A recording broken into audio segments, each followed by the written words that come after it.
जय गणेशाय नमः। नमस्कार भक्तों, आने वाले 7 सितंबर को भाद्रपद मास की गणेश चतुर्थी है। बहुत ही इंपॉर्टेंट वीडियो है, जानेंगे सब कुछ। गणेश स्थापना कब करना है, शुभ मुहूर्त क्या है, चंद्र दर्शन निषिद्ध की समस्त जानकारी।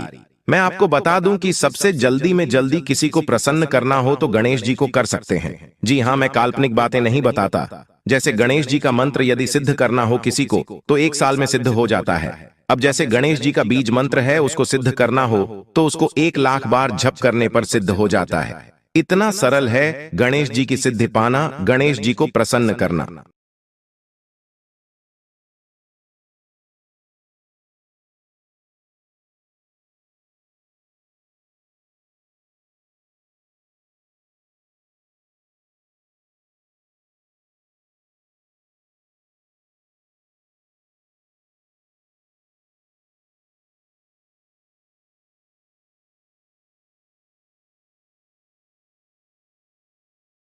भक्तों, यदि आपके लाइफ में कोई भी विघ्न बाधा है तो जैसे हम आपको इस वीडियो में आगे बताएंगे वैसे आप कीजिएगा, विघ्न बाधा की ऐसी तैसी हो जाएगी।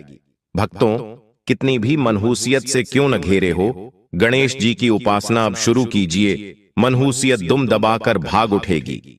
फिर से कह रहा हूं कि इस युग में सबसे जल्दी रिजल्ट देने वाले देवता हैं तो हमारे गणेश जी।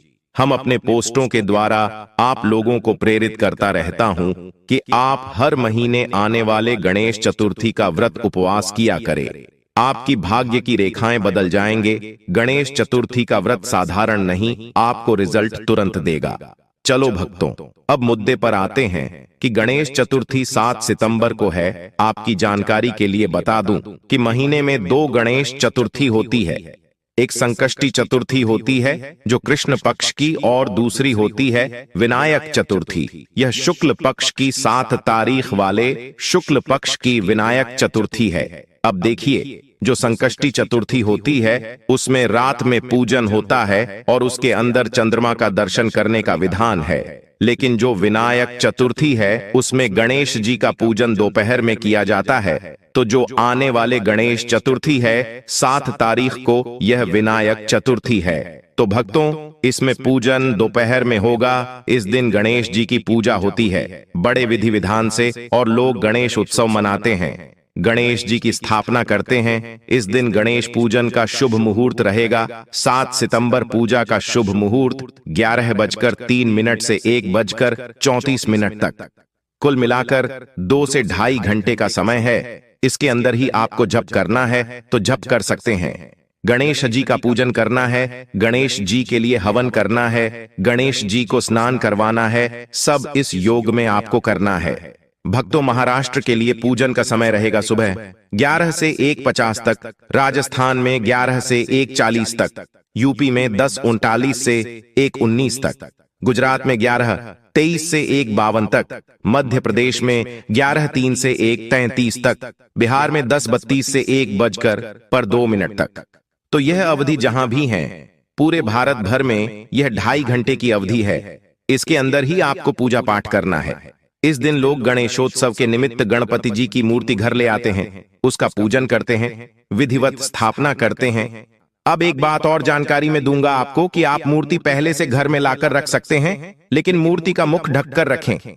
मुख कब खोलना है? जब पूजन का समय और शुभ मुहूर्त तो 7 सितंबर को, उधर ही आपको मूर्ति का मुंह खोलना है।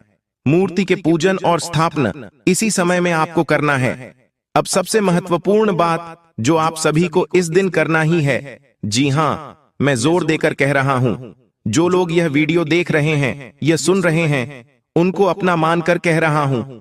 जी हां, अपना मानकर मैं कह रहा हूं, आप उस दिन गणेश जी को गुड़ मिश्रित जल से स्नान जरूर करवाना। अथर्व शीर्ष का पाठ करते हुए गणेश अथर्व शीर्ष में अपलोड कर दूंगा। इसी चैनल पर अपलोड हो जाएगा, गणेश चतुर्थी के पहले ही हो जाएगा। तो उसको आप प्ले कर लेना और गुड़ मिश्रित जल से स्नान कराते रहना। लौटे की धार करके भी आप भगवान को गुड़ मिश्रित जल से स्नान करा सकते हैं। दूसरा काम आपको यह करना है कि दूर्वा के अग्रभाग को सिंदूर लगाकर गणेश को चढ़ाना है। जी हां भक्तों, कई लोग होते हैं ना, दूर्वा उखाड़ लेते हैं और फिर गणेश जी को चढ़ाते तो दूर्वा उखाड़ना नहीं है, दूर्वा का अग्रभाग समझते हैं। आप लोग दूर्वा के आगे का हिस्सा वो तोड़कर भगवान गणेश जी को अर्पित किया जाता है, और हो सके यदि आपसे संभव हो तो इसी दूर्वा के द्वारा आपको हवन करना है। हम लोग हवन सामग्री डालते हैं ना हवन करते समय, तो आपको हवन सामग्री की जगह पर यह दूर्वा सिंदूर से लिपटा हुआ थोड़ा बहुत सिंदूर लगा लेना दूर्वा में। इसी को आहुति रूप में डालना है। 2 व्यक्ति हैं तो एक व्यक्ति घी डालें और एक व्यक्ति यह दुर्गा तोड़कर डालता जाए। और मंत्र क्या रहेगा? ओम गम गणपतये नमः स्वाहा। इसे आप 21 बार, 51 बार या 108 बार कर सकते हैं। अब हवन कुंड नहीं हो तो एक बर्तन ले लीजिएगा और उसके अंदर गोबर के कंडे डाल लीजिएगा, और इसमें लगना कुछ नहीं है, एक ही लगेगा। और दूसरा है दूर्वा कर, यानी दूर्वा के आगे का हिस्सा। बस सामग्री में यही आपको चाहिए। इस दिन गणेश चतुर्थी है तो आपको ओम गम गणपतये नमः इस मंत्र का आपको खूब अधिक से अधिक जप करना है। ये जो समय दिया है शुभ मुहूर्त, इसमें तो जप करिए। आप बिल्कुल 1 सेकंड भी शुभ मुहूर्त का आपको गवाना नहीं है। ओम गम गणपतये नमः तो आप यह मंत्र आप अपने घर में चलाकर छोड़ देना। यदि इतना भी कर ले आना तो ये आपका पूजन या का साधन, ये लाइफ चेंजिंग साधना हो जाएगा।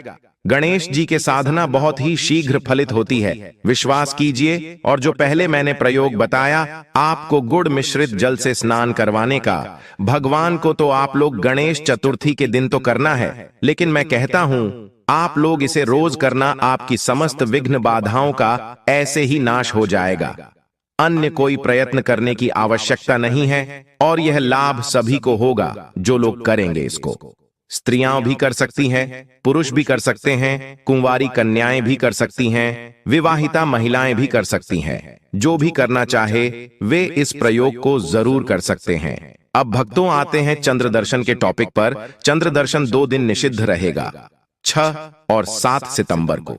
बिल्कुल ध्यान रखिएगा, भूलिएगा नहीं। 6 तारीख को चंदा मामा दोपहर के 3:01 से 8:16 तक आपको देखेंगे, लेकिन आप उनको मत देखना। 4 घंटे 48 मिनट आसमान पर रहेंगे 6 तारीख को चंदा मामा, और आपको कितना भी बोलें कि बेटा इधर देख, लेकिन आप मत देखना। चंदा मामा दूसरे दिन भी आएंगे। जी हां, 7 तारीख को भी चंद्र दर्शन निषिद्ध है। 6 को तो निषिद्ध है, 7 तारीख को भी निषिद्ध है। चंदा मामा सुबह 9:30 से 8:45 तक आसमान पर रहेंगे। यानी भारत के लोग अन्य क्षेत्रों में भी देखें तो 15-20 मिनट का फर्क पड़ता है, तो रात्रि 9 बजे तक चंद्रमा के दर्शन होने की संभावना है। तो भक्तों, आप 9 बजे के बाद ही ऊपर देखना होगा, तो देखेगा तो समय में 6 तारीख को रात्रि 8:15 से 8:30 तक चंदा मामा आपको देखेंगे, और 7 तारीख को रात्रि 9 बजे तक चंदा मामा को देखेंगे।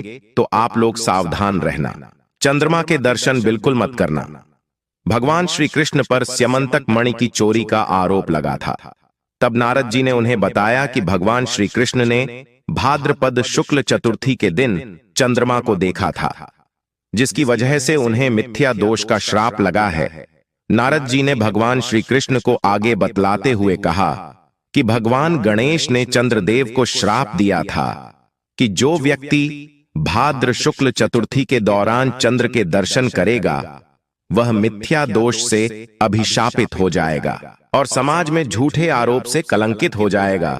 तब भगवान श्री कृष्ण ने पूछा नारद जी से कि मुझे क्या करना चाहिए। तब नारद जी के परामर्श पर भगवान श्री कृष्ण ने मिथ्या दोष से मुक्ति के लिए गणेश चतुर्थी के व्रत को किया और मिथ्या दोष से मुक्त हो गए हैं। यदि किसी को गलती से चंद्रमा दर्शन हो जाए तो उनको एक माला इस मंत्र का जप करना है। इसकी एक माला यानी 108 बार आपको इस मंत्र का जप करना है, और हो सके तो आप सामने एक कटोरी में जल रखेगा और मंत्र उसमें देखकर जप कीजिए। फिर उस कटोरी में रखा हुआ जल आपको पी जाना है।